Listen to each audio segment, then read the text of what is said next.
What's good, everybody? It's your boy King Killer back here today with another video. So in today's video, we're going to go ahead and be talking about NBA 2K20. So if y'all haven't seen, there was a leaked picture on Twitter of a Dwayne Wade cutout that says September 6th on it. So that means we're about 3 months away from the game being released.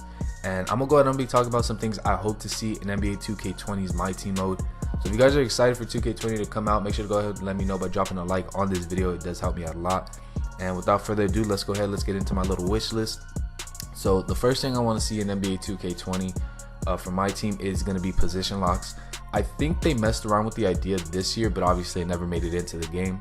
But I think position locks, they have to be, a must-have in 2K20, because it honestly is just so annoying when you boot up a game 9 times out of 10. When you start up a MyTeam game, you're going to see somebody running a small forward at point guard, and to me that's just the most annoying thing. And it kind of sucks because that means you really can't use a lot of players that you would normally use. Like if you're like a CP3 fan or an Isaiah Thomas fan or a Kemba Walker or an Allen Iverson fan, you can't use their cards really at point guard because someone's just going to be running somebody bigger, and you're going to be at a major disadvantage. And that's why you rarely see cards like that, like CP3, the Galaxy Opal, Pink Diamond Iverson, Pink Diamond Kemba, Diamond Isaiah Thomas.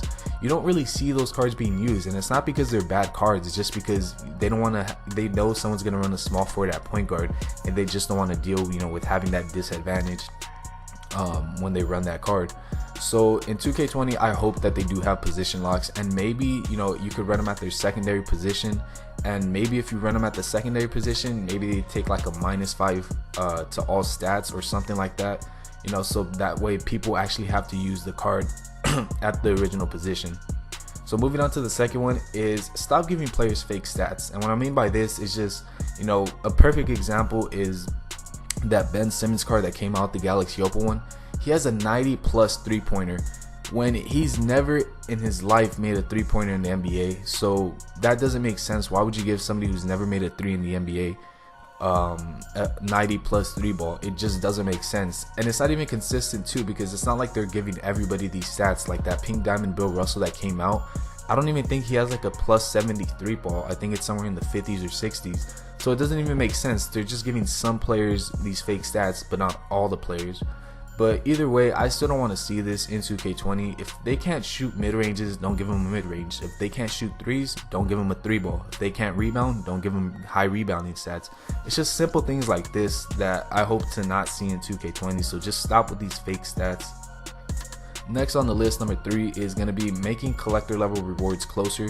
So what I mean by this one is that I think this year each reward level was like 150 cards apart. So what I mean is, like, the first reward you get is at 150, and then the next reward you get is like at 200 cards collected, and then the next would be like 350.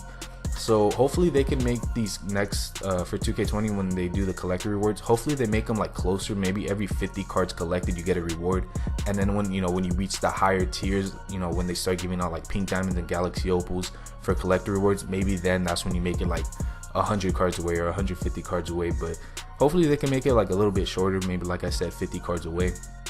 Moving on to the fourth one is giving us options for the domination rewards.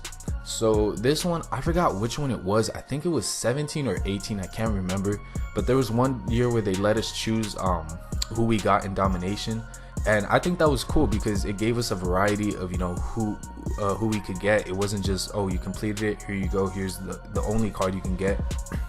Especially since I heard that there wasn't that, I forgot the name of it, but it was a Pink Diamond power forward. Not a lot of people liked it. Obviously some people did, but most people didn't, from what I heard, and I just didn't like it either. That's why I didn't really grind domination to go for it, because that card just didn't interest me. So that's what I'm saying, they have to bring in some variety. So give us some options for when we do the domination, when we complete it. Hopefully they give us rewards.